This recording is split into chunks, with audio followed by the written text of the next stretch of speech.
Praise the Lord, praise the Lord. எல்லாரும் எப்படி இருக்கீங்க? ஆண்டவரோட பிரிதான கிருபையினாலும் அவருடைய இரக்கத்தினாலும் தயவுனாலும் எல்லாரும் நல்லா இருப்பீங்க அப்படின்னு நான் விசுவாசிக்கிறேன். 2024 11வது மாசத்துல இருக்கிறோம், எண்டில் இருக்கிறோம். இவ்வளவு பெரியதான மகிமையை செய்த தேவன் இனி பெரிய காரியங்களை செய்து நம்ம அடுத்த வருடத்துக்குள் எடுத்துக்கொண்டு நடத்தி செல்வார் அப்படின்னு நான் விசுவாசிக்கிறேன். நமக்கு தான் இந்த மாதிரி கேலண்டர்ஸ் இயர்ஸ் எல்லாம். ஆனால் தேவன் அவர் எதை முன்குறித்தாரோ அந்த காலத்தில் அந்த நேரத்தில் ஏற்ற நேரத்தில் அது நடக்கும் என்பதை நான் விசுவாசிக்கிறவன். அல்லேலூயா. ஆண்டவர் கொடுத்த இந்த நாளுக்காக அவரை நான் சுத்தரிக்கிறேன். இந்த நாளிலும் கூட உங்களோட ஷேர் பண்ணுற அளவுக்கு ஆண்டவர் எனக்கு கொடுத்த ஒரு வசனம், ஒரு சில விஷயங்களை நான் இன்றைக்கி இந்த வீடியோவாக நாங்கள் தொகுத்து இருக்கோம்.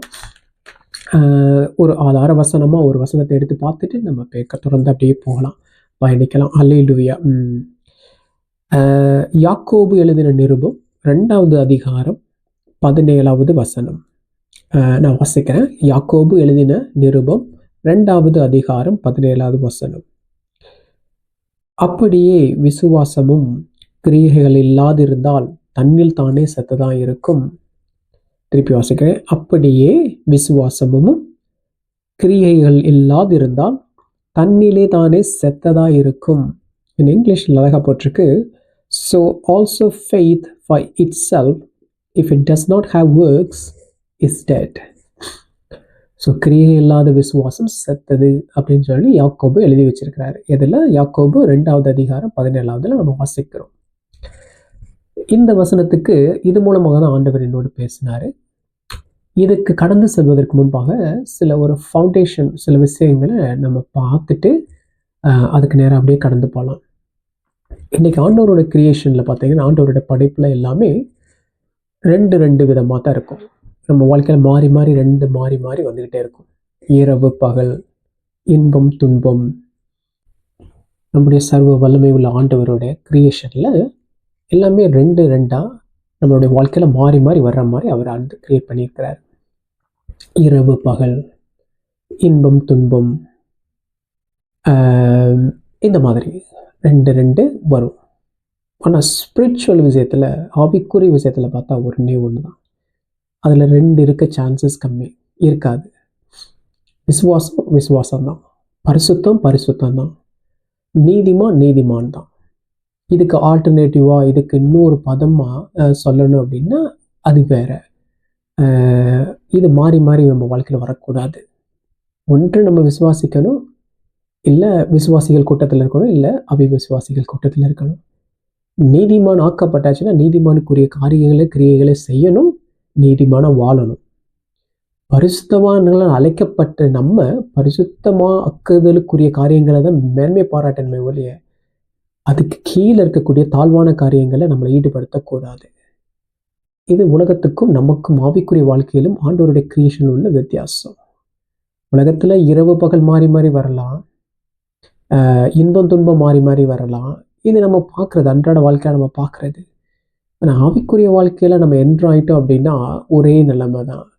ஒரே நிலைமைன்னா மேன்மை. அதாவது எந்த இடத்துக்கு அழைக்கப்பட்டிருக்கோமோ அந்த இடத்தை நோக்கி நம்ம முன்னேறி போகணும். ஆண்டவர் நம்மளை பரிசுத்தவான்களாய் ஆக்கும்படி நம்ம அழைச்சிருக்கிறாரு. அதனால நம்ம பரிசுத்தமாக்குதலுக்குரிய காரியங்களை மட்டும்தான் சிந்திக்கணும்.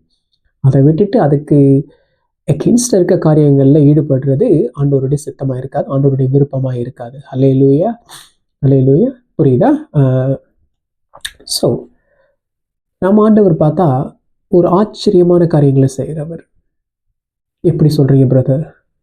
அவர் எப்பயுமே நம்மளை அழைச்சிட்டு ஒரு பேர் கொடுத்துட்டு அந்த பேருக்கு ஏற்ற மாதிரி நம்மளை மாற்றுவார். அல்லேலூயா. இப்படி புரியலைன்றீங்களா? ஆண்டவர் நம்மளை அழைக்கும் போது எப்படி அழைக்கிறாரு? அவருடைய அழைப்பை நீதிமான் அப்படின்னு அழைக்கிறது. நம்மளுடைய பேக்ரவுண்டை பார்த்தா, நம்மளுடைய வாழ்வை பார்த்தா நம்ம அந்த பேருக்கு நம்ம தகுதி உள்ளவர்களாம் இல்லை. அதுதானே உண்மை. நம்ம நீதிமான் அப்படின்னு யாராவது நம்மளை பார்த்து கூப்பிட்டா நமக்கே சிரிப்பு வருது. ஏன்னா நம்மளுடைய வாழ்க்கை சூழ்நிலை, நம்ம எப்படி வாழ்கிறோம், எந்த நிலைமையில இருக்கிறோம் அப்படின்றது நமக்கு தெரியும். அல்லேலூயா. ஆனால் ஆண்டவர் எப்படி கூப்பிட்றாரு அப்படின்னா நம்மளை நீதிமான் அப்படின்னு அழைக்கிறார். எவன் ஒருவன் தேவனை விசுவாசிக்கிறானோ அவனுக்கு தேவன் அவருடைய ரைச்சஸ், இம்ப்யூட்டட் ரைச்சஸ் அப்படின்னு சொல்லி பைபிளில் சொல்லுவோம். நம்ம அவருடைய தன்னுடைய நீதியை அவனுக்கு கொடுத்துருவார். அவன் 0 அக்கௌண்ட்டாக இருந்தவன் தேவன் அவருடைய நீதி அவனுடைய அக்கௌண்ட்டில் போட்டு நீதிமான் என்று அழைக்கிறார். அதனால தான் நீதிமான் என்று அழைக்கப்பட்ட ஒருவர் மேலும் குற்றம் சுமராது அப்படின்னு சொல்லி வேதவசனம் சொல்லியிருக்கு. ஹல்லேலூயா. அப்படி பார்த்தீங்கன்னா நம்ம ஆண்டவர் பார்த்தீங்கன்னா பெரிய ஒரு மகிமிக்க ஒரு ஒரு என்ன சொல்கிறது, ஒரு ஆச்சரியப்படக்கூடிய காரியங்களாக தான் செய்வார். பேர் சொல்லி அழைச்சிட்டு அதுக்கேற்ற மாதிரி நம்மளை மாற்றுவார். அதுக்கப்புறம் நம்மளால திருப்பி அந்த கிரியைகளுக்கு விட்டு செத்த கிரியைகளுக்கு போகக்கூடாது. நீதிமான அழைக்கப்பட்டிருக்கோம், பரிசுத்தமான அழைக்கப்பட்டிருக்கோம் அப்படின்னா அது மேலே நம்ம மென்மேலும் பரிசுத்தமாக்கப்படணும், அதுக்குரிய காரியங்களை சிந்திக்கணும், அதுக்குரிய காரியங்களில் செலவிடணும். அதுதான் ஆண்டவருடைய சித்தம். ஒன்ஸ் நம்ம அழைக்கப்பட்டுட்டோம், நம்ம பிரித்தெடுக்கப்பட்டுட்டோம் அப்படின்னா திருப்பி செத்த கிரியைகளுக்கு செத்த காரியங்களுக்கு நம்ம வாழ்க்கையில் இடம் கொடுக்கக்கூடாது. ஹல்லேலூயா.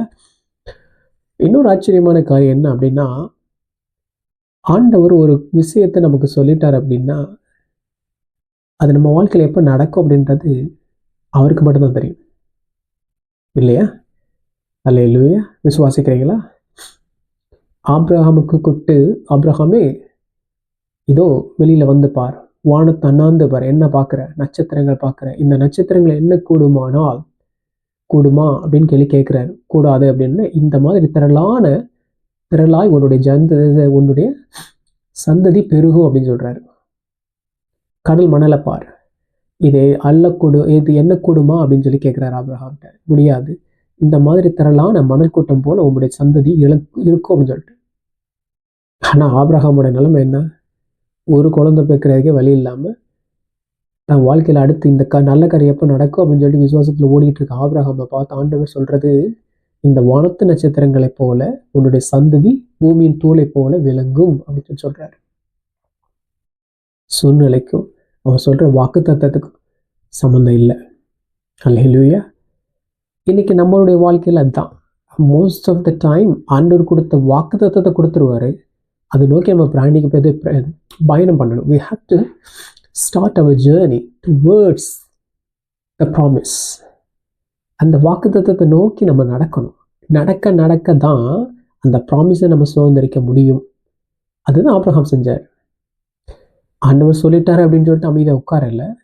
ஆபிரகாம் அந்த ப்ராமிஸை நோக்கி அடியெடுத்து வைக்க ஏற்ற காலம் வரும்போது ஆண்டவர் ஆச்சரியமாய் அவருடைய சந்ததியை சொன்ன மாதிரியே பெருக பண்ணார்.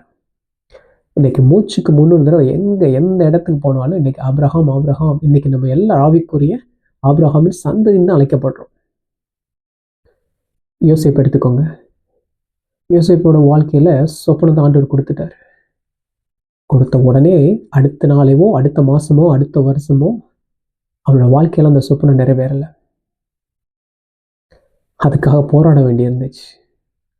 கஷ்டங்கள், பாடுகள், அவன் பட்ட கஷ்டங்களுக்கு அளவே இல்லை. இல்லையா? அதற்காக அந்த ப்ராமிஸ் கொடுத்த வாக்குத்தத்தத்தை பெற்றுக்கொண்ட யோசேப் யார் இடத்துலேருந்து பெற்றுக்கொண்டோம் அப்படின்ற உறுதி இருந்ததுனால அவன் வாழ்க்கையில் அந்த வாக்குத்தத்தத்தை நோக்கி நடந்தான். அல்லேலூயா. கொடுத்த தேவனை ஒரு நாளும் அவன் சந்தேகப்படலை. காலங்கள் நிறைவேறலை, சீக்கிரமாக வரலை, எல்லாமே எகெயின்ஸ்டாக நடக்குது. ஆண்டவரே வாக்குத்தத்தங்கள் நீங்கள் கொடுத்துட்டீங்கப்பா, என்னை பார்த்தா அடுத்து அவங்க எங்கே போட்டிருக்காங்க? குழியில் போட்டிருக்காங்க.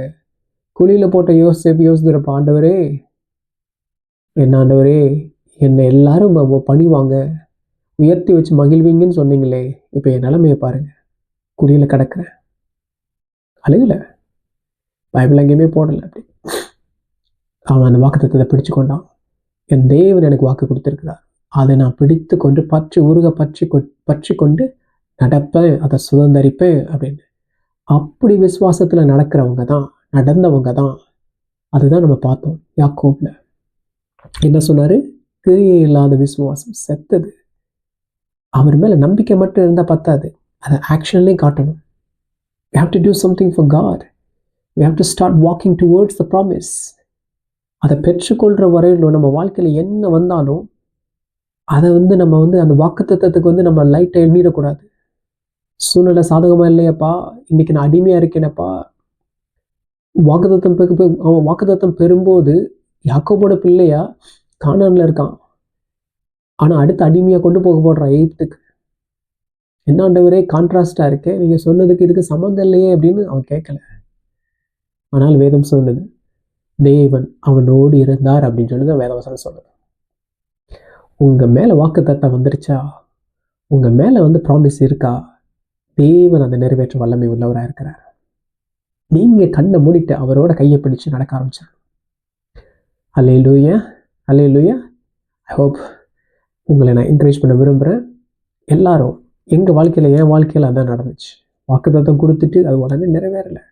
எவ்வளவோ கஷ்டங்கள், எவ்வளோ உபத்திரவங்கள். ஆனாலும் அழைத்த தேவன் உண்மை உள்ளவர். அவர் அது முடிவு பரியந்தம் நடத்தி செல்ல வல்லமை உள்ளவராக இருக்கிறார். அதனால பிடிச்சுக்கொண்டோம். இன்னைக்கு அந்த வாக்குத்தத்தங்கள் நிறைவேறும் போது தேவனுக்கு நாங்கள் நன்றி சொல்லி துதிக்கிறோம். அதே மாதிரி உங்கள் வாழ்க்கையில் நடக்கும். அல்லேலூயா. ஒரு இந்த வசனத்தின் மூலமாக இன்னைக்கு ஒரு சின்ன எக்ஸாம்பிள் 2 பேரை பார்த்துட்டு நம்ம இதை முடிப்போம். அல்லேலூயா. 1 சாமுவேல் என்னோட எடுத்துக்கோங்க. 1 சாமுவேல் உங்களுக்கு தெரிஞ்ச நல்ல வெல் ஃபெமிலியர் ஸ்டோரி தான். அதை என்னோட சேர்ந்து இன்னைக்கு ஆண்டவர் எனக்கு கொடுத்த ஒரு வெளிச்சத்தில் உங்களுக்கு நான் எனக்கு சொல்லிக் கொடுக்குறேன். ஸோ ஆண்டவருடைய பெரிதான அழைப்பில் நம்ம ஒன்று தான் நம்ம இருக்க முடியும். ஆவிக்குரிய வாழ்க்கையில் விசுவாசி, நீதிமான், பரிசுத்தம், இவ்வளோதான். இதுக்கு இடையில் ஆப்போசிட்டோ சப்ஸ்டிடியூட்டோ எதுவுமே கிடையாது. அல்லேலூயா. ஓகே, என்னோட சேர்ந்து 1 சாமுவேல் 1 சாமுவேல் 17வது அதிகாரத்தை எடுத்தீங்கன்னா உங்கள் எல்லாத்துக்கும் நல்லா தெரிஞ்ச ஒன்று தான். யார் அப்படின்னா கோலியாத். இங்கே என்ன நடக்குது அப்படின்னா, இஸ்ரவேல் ஜனங்கள் பெலிஸ்தியர்களோடு ஏலா என்ற பள்ளத்தாக்கில் நின்று யுத்தம் பண்ணுறாங்க. அல்லேலூயா. நீங்கள் படிக்கலாம் 17வது அதிகாரம் 1 சாமுவேல் 17 2 பார்த்தீங்கன்னா, சவுலும் இஸ்ரவேல் மனுஷரும் ஒருமித்து கூடி ஏலா பள்ளத்தாக்கிலே பாளையம் இறங்கி பெலிஸ்தியருக்கு எதிராக யுத்தத்திற்கு அணிவகுத்து நின்றார்கள். பெலிஸ்தியர் பக்கத்தில் ஒரு மலையின் மேலும் இஸ்ரவேலர் இந்த பக்கத்தில் ஒரு மலையின் மேலும் நின்று அவர்களுக்கு நடுவே பள்ளத்தாக்கு இருந்தது. அப்பொழுது காத்து ஊரானாகிய கோலியாத் என்ற பேர் உள்ள ஒரு வீரன் பெலிஸ்தியரின் பாளையத்திலிருந்து புறப்பட்டு வந்து நடுவே நிற்பான். அவனை பற்றி டிஸ்கிரைப் பண்ணியிருக்க வேதம். எவ்வளோ ஹைட்டு, எவ்வளோ வெயிட்டு, அவன் தூக்குற பட்டயத்தோட வெயிட் எவ்வளவு, இதெல்லாம் நீங்கள் படிச்சுட்டே அப்படி வந்தீங்கன்னா,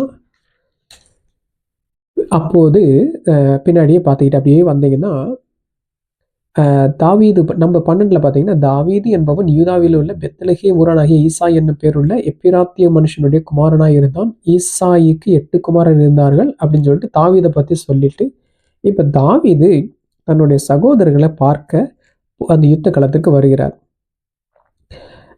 17 பார்த்தீங்கன்னா, ஈசாய் தன் குமாரனாகிய தாவீதை நோக்கி, உன் சகோதரருக்கு இந்த 1 மரக்கால் வறுத்த பயிற்றையும் இந்த 10 அப்பங்களையும் எடுத்துக்கொண்டு பாளையத்தில் இருக்கிற உன் சகோதரிடத்தில் ஓட்டமாய் போய் இந்த 10 பால் கட்டிகளையும் 1000 பேருக்கு அதிபதியான இடத்தில் கொடுத்து உன் சகோதரர் சுகமா இருக்கிறார்களா என்று விசாரித்து அவர்களிடத்தை அடையாளம் வாங்கி கொண்டு வா.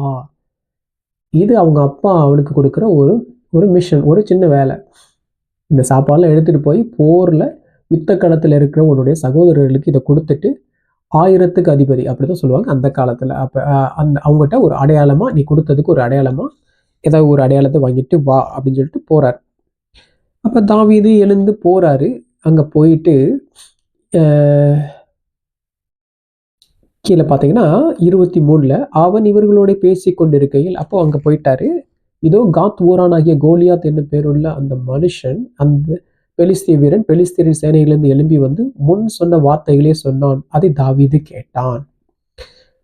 இஸ்ரவேலர் அந்த மனுஷனை காணும்போது மிகவும் பயப்பட்டு அவன் முகத்துக்கு விலகி ஓடி போவார்கள். அந்த நேரத்தில் இஸ்ரவேலர் வந்து நிற்கிற மனுஷனை கண்டீர்களா? இஸ்ரவேலை நிந்திக்க வந்து நிற்கிறான், இவனை கொல்லுகிறவன் எவனோ? அவன் இஸ்ரவேலர்கள் மட்டும் நிந்திக்கல, இஸ்ரவேலின் தேவனாகிய கர்த்தரை நிந்தித்தான். அது தாவீது கேட்கறான். தாவீது என்ன பண்ணா உங்களுக்கு தெரியும். அல்லேலூயா. தாவீது கோவப்பட்டு அந்த இடத்துல அந்த மிஷனுக்கு அவனை கொல்றதுக்கு நான் போறேன் அப்படின்னு சொல்லிட்டு சவுல்கிட்ட கேட்டு போயிட்டு, உங்களுக்கு எல்லாத்துக்கும் தெரியும், கோலியாத்தை ஆண்டவருடைய நாமத்தில் வெற்றி சிறக்கிறான், கொல்றான். அல்லேலூயா. இப்போ என்னுடைய கேள்வி என்ன அப்படின்னா, இந்த சம்பவம் 40 நாள் நடந்துட்டு இருக்கு. நீங்க படிச்சீங்கன்னா தெரியும். கோலியாத் இதே மாதிரி வர்றதும், இஸ்ரவேலின் தேவனை நிந்திக்கிறதும், இஸ்ரவேல் ஜனங்களை நிந்திக்கிறதும் நடக்கிறது எத்தனை நாள்? 40 days. இதுல 2 விதமான ஜனங்களை நான் உங்களுக்கு காட்டுறேன். யுத்தத்துல பயந்து பயந்து அவன் சொல்ற வார்த்தைகளை, தன் தேவனாகிய கர்த்தரை நிந்திக்கிற வார்த்தையை கேட்கிற இஸ்ரவேல் ஜனங்கள் ஒரு குரூப். கேட்ட மாத்திரத்தில், தான் அந்த இடத்துக்கு வந்து கேட்ட மாத்திரத்தில், என் தேவனுக்காக நான் ஏதாவது செய்யணும் அப்படின்னு சொல்லிட்டு முடிவெடுத்து தேவனுடைய நாமத்தில் வெற்றி சிறந்து தாவீது 2வது கேட்டகரி. அல்லேலூயா. 40 நாள் வந்து தேவனை நிந்திக்கிறான், இஸ்ரவேல் ஜனங்களை கெட்ட கெட்ட வார்த்தைகளால, தகாத வார்த்தைகளால பேசுறான், கர்ச்சிக்கிறான். அல்லேலூயா. ஆனா அதை கேட்டு இஸ்ரவேல் ஜனங்கள்னால ஒன்றும் பண்ண முடியல. அல்லேலூயா. இன்னைக்கு விசுவாச ஜனங்களுடைய நம்மளுடைய கூட்டத்திலையும் இந்த 2 விதமான கேட்டகரி டைப் ஆஃப் பீப்புளை பார்க்கலாம். 2 வகையான மக்களை. விசுவாசிகள் தான் பேரு. இஸ்ரவேல் ஜனங்கள் வேற யாரும் இல்லை, தேவனுடைய பிள்ளைகள், விசுவாசிகள். தாவீது தேவனுடைய பிள்ளை. ஆனா நம்ம எந்த வகையில் இருக்கிறோம், எந்த குரூப்ல இருக்கிறோம்? நாங்க விசுவாசி தாங்க, எங்களுக்கு இந்த பிரச்சனை வேண்டாம், எங்களுக்கு இந்த போராட்டம் வேண்டாம், நாங்க இந்த எதிரியோட ஒருமித்த கருத்தோட போயிடுறோம், எங்களுக்கு எதிர்க்க திராணி இல்லை, எங்களுக்கு எதிர்க்க பலன் இல்லை, நாங்க ஏதோ எங்க ஓரத்துல நின்றுட்டு அப்படியே பார்த்துட்டு போறோம் அப்படின்ற விசுவாசி கூட்டத்துல நம்ம இருக்கோமா? இல்ல, தாவீதை போல தேவனுக்கு நான் ஏதாவது செய்யணும், என் தேவனுடைய நாமத்தை தூஷிக்கிற இந்த மனுஷனை தேவனுடைய நாமத்தினால் நான் சங்கரிக்கணும் அப்படின்னு தனக்குள்ள ஒரு விசுவாசம், ஒரு வைராக்கியம். இந்த 2 கூட்டத்துல உங்களுக்கு நல்லா தெரியும், தாவீதை ஆண்டவர் கனப்படுத்தினார், அவருடைய விசுவாசத்தை கனப்படுத்தினார். விசுவாசத்தினால மாத்திரம் இல்லை, அதை ஆக்ஷன் இறங்கினான், செய்கையில் இறங்குறான். நான் போறேன். அவனுக்கு எது பழக்கமா இருக்கோ தேவனிடத்துல வேண்டி ஜெபம் பண்ணி 5 கூழாங்கற்கள்ல அவனுக்கு என்ன பழக்கமா இருக்கோ அதை வச்சு தேவனிடத்துல போராடி தேவ நாமத்தினால கோலியாத்தை வீழ்த்துறான். இன்னைக்கு நீங்க நம்ம ஒரு இந்த 2 டைப் ஆஃப் குரூப் ஆஃப் பீப்புளில் நம்ம எந்த வகையில் இருக்கிறோம் அப்படின்றது இன்னைக்கு ஆவிக்குரிய வகையில் நம்ம கேட்கக்கூடிய ஒரு கேள்வி. நம்ம எந்த குரூப்பில் இருக்கிறோம்? இந்த விசுவாசிகள் மாதிரி 40 நாள் கேட்டு கேட்டு கேட்டு அவன் என்னமோ சொல்லிட்டு போகிறான் பிரதர், சத்துரு என்னமோ பண்ணிட்டு போகிறான் பிரதர், நமக்கு எதுக்கு வம்பு, நாங்கள் விசுவாசி தான், ஆண்டவரை நம்புகிற பிள்ளைய தான். அந்த கூட்டத்தில் நம்ம இருக்கிறோமா? இல்லை தாவீதை போல என் தேவனை நிந்திக்கிற இந்த பெலிஸ்தியன் யார், என் தேவனுடைய திட்டத்துக்கு எதிர்த்து நிற்கிற இந்த சத்ரு யார், என் குடும்ப ஆசீர்வாதத்திற்கு தடையாக வரக்கூடிய இந்த சத்ரு யார், என்னுடைய எதிர்காலம், என்னுடைய மினிஸ்ட்ரி, என்னுடைய ஊழியம், என் வாழ்க்கையில் என் தேவன் கொடுத்த திட்டத்துக்கு எதிராக போரிடுகிற இந்த வல்லமைகளை மேற்கொள்ள எனக்கு பலன் உண்டு அப்படின்னு சொல்லிட்டு தாவீது மாதிரி இறங்கி களத்தில் இறங்குற தாவீதுக்கள் எத்தனை? நீங்க எந்த கூட்டத்தில் இருக்கிறோம்? தாவீதை போல இருக்கீங்களா? இல்லை அந்த இஸ்ரவேலன் அவங்களுக்கு எல்லாமே பேர் என்னன்னா ஆர்மியில் வேலை செய்கிறவங்க, யுத்தத்தை பார்த்து பார்த்து பழகினவங்க. அந்த குரூப்பில் நம்ம இருக்கிறோமா? நம்மளை நாமே சுதிச்சறியக்கூடிய ஒரு நேரம். அல்லேலூயா. கிரியைகள் இல்லாத விசுவாசம் சத்து. அல்லேலூயா. இன்னொரு எக்ஸாம்பிளை பார்த்துட்டு நம்ம முடிக்கலாம். என்னோடு சேர்ந்து மத்தேயு சாப்டர் 14, அதாவது மத்தேயு 14:22 ஒரு சின்ன சம்பவம். இங்கே உங்களுக்கு எல்லாம் தெரிஞ்சது தான். ஆண்டவராகிய இயேசு கிறிஸ்து ஒரு பெரிய அற்புதம் மிராக்கிள் பண்ணுறாரு. 5 அப்பம் 2 மீன்களை பெருக செய்து 5000 பேருக்கு உணவளிச்சார் அப்படின்னு சொல்லி நம்ம பார்க்குறோம். அதுக்கப்புறம் ஆண்டவர் 22வது வசனத்தில், இயேசு ஜனங்களை அனுப்பி விடுகையில் தம்முடைய சீசர்களை படவில் ஏறி தமக்கு முன்னே அக்கறைக்கு போகும்படி அவர்களை துரிதப்படுத்தினார். அவர் ஜனங்களை அனுப்பிவிட்ட பின்பு தனித்து ஜெபம் பண்ண மலையின் மேல் ஏறி சாயங்காலமான போது அவர் தனிமையாய் இருந்தார். அதற்குள்ளாக படவு நடுக்கடலில் சேர்ந்து எதிர்காற்று இருந்தபடியால் அலைகளினால் அலைவுபட்டது. இரவின் 4ஆம் ஜாமத்திலே இயேசு கடலின் மேல் நடந்து அவர்களிடத்திற்கு வந்தார். அவர் கடலின் மேல் நடக்கிறதை சீசர்கள் கண்டு கலக்கமடைந்து ஆவேசம் என்று சொல்லி பயத்தினால் அலறினார்கள். உடனே இயேசு அவர்களோட பேசி, திடன் கொள்ளுங்கள், நான் தான், பயப்படாதிருங்கள் என்றார். பேதுரு அவரை நோக்கி, ஆண்டவரே, நீரே ஆனால் நான் ஜலத்தின் மேல் நடந்து உம்மிடத்திற்கு வர கட்டளையிடும் என்றான். அதற்கு அவர், வா என்றார். அப்பொழுது பேதுரு விட்டிறங்கி இயேசுவின் இடத்தில் போக ஜலத்தின் மேல் நடந்தான். காற்று பலமாய் இருக்கிறதை கண்டு பயந்து அமிழ்ந்து போகையில், ஆண்டவரே, என்னை ரட்சியும் என்று கூப்பிட்டான். உடனே இயேசு கையை நீட்டி அவனை பிடித்து, அற்ப விசுவாசியே, ஏன் சந்தேகப்பட்டாய் என்றார். அவர்கள் படவில் ஏறின உடனே காற்று அமர்ந்தது. அப்பொழுது படவில் உள்ளவர்கள் வந்து, மெய்யாகவே நீர் அவனுடைய தேவனுடைய குமாரன் என்று சொல்லி அவரை பணிந்து கொண்டார்கள். அல்லேலூயா. நமக்கு எல்லாத்துக்கும் தெரிஞ்ச ஒரு வெல் நோன் பேசேஜ் இந்த பைபிள். எல்லாரும் படிச்சிருப்பீங்க. இதுல இருந்து 2 வகையான 2 டைப் ஆஃப் பிலீவர்ஸ், 2 வகையான விசுவாசிகள். படகுல இருந்தது எல்லாருமே விசுவாசிகள், ஆண்டவருடைய சீடர்கள். அந்த ஒரு கான்செப்டில் நான் உங்களுக்கு கொண்டு போறேன். அவங்க சீடர்கள், ஆண்டவரை விசுவாசிக்கிறவர்கள் விசுவாசிகள் தான் நம்மள மாதிரி. ஆண்டவர் ஜலத்தின் மேல் கடலின் மேல் நடந்து வருகிறார். கடல் மேல் நடந்து வர்றதை கண்டு எல்லாரும் பயப்படுறாங்க. ஆனா ஆண்டவர் சொல்றாரு, பயப்படாதீங்க, நான் தான் அப்படின்னு சொல்லிட்டு. ஆண்டவர் ஜலத்தின் மேல் நடந்து வர்றதை பார்த்த பேதுரு, அவனுக்கு ஒரு ஆசை வருது. ஆண்டவரே, நானும், நீரே ஆனால் நானும் உம்மிடத்தில் வர எனக்கு கட்டளையிடும் அப்படின்னு சொல்லி பேதுரு கேட்கிறார். ஆண்டவர் சொல்றார், வா. அவனும் எழும்பி ஜலத்தை நடக்கிறான். ஆனா கடலின் அந்த பயங்கரத்தை எதை பார்த்து? காற்று பலமாக இருக்கிறதை கண்டு பயந்து. அல்லேலூயா. நார்மலாக பார்த்தா இது நமக்கு இருக்கக்கூடிய ஒரு நார்மலான ஒரு ஃபியர் தான். அல்லேலூயா. ஆனால் எத்தனை தடவை நம்ம ஆண்டவருடைய நாமத்தினால இவ்வளோ விஷயங்களை, ஒரு விஷயத்தை ஆரம்பிக்கிறதுக்கு முன்னாடி நம்ம நல்லா ஜெபிச்சு, நல்லா ப்ரேயர் பண்ணி, நல்லா உபவாசம்லாம் போட்டு we started well. ஆரம்பம் நல்லாயிருக்கும், மக்களமாக இருக்கும். நமக்கு ஒரு விஷயத்தை தொடங்குறதுக்கு முன்னாடி ஆண்டவர் ஒரு வேர்டை கொடுத்துட்டாரு, வா. வேதத்தை என்ன சொன்னார்? நீ இறங்கி வா. கட்டளை கொடுத்துட்டார். வாக்குத்தத்தம் வெளிப்பட்டது. இறங்கிட்டான், நடக்கிறான். காற்று பலமாக இருக்கிறதை கண்டு. இன்னைக்கு நம்ம வாழ்க்கையில் நடக்கிற காரியங்கள் இதான். ஆண்டவருடைய நாமத்தினால ஒரு காரியத்தில் நம்ம வெற்றிகரமாக இறங்கிடுவோம். ஆரம்பத்தில் நல்ல விசுவாசம் இருக்கும். ஆனால் போக போக நமக்கு எதிர்கொண்டு வரக்கூடிய காற்றுகள், பிரச்சனைகள், சூழ்நிலைகள், இதை பார்த்து நம்ம பயந்து ஒன்று உட்காந்துருவோம், இல்லை திரும்பிடுவோம். அல்லேலூயா, அல்லேலூயா. ஆனால் ஆண்டவர் என்ன சொல்றாரு? ஆண்டவர் அவனை பார்த்து என்ன சொல்றாரு? ஆண்டவரே, என்னை ரட்சியும் என்று கூப்பிட்டான். உடனே இயேசு கையை நீட்டி. ஆண்டவர் யாரையும் மூழ்க விட மாட்டார். அல்லேலூயா. உங்களை என்னையும் அவர் கைவிடுகிற தேவன் அல்ல. நம்மளுடைய விசுவாசத்தை சோதிச்சு அதற்குரிய பலனை கொடுக்கிற தேவன்.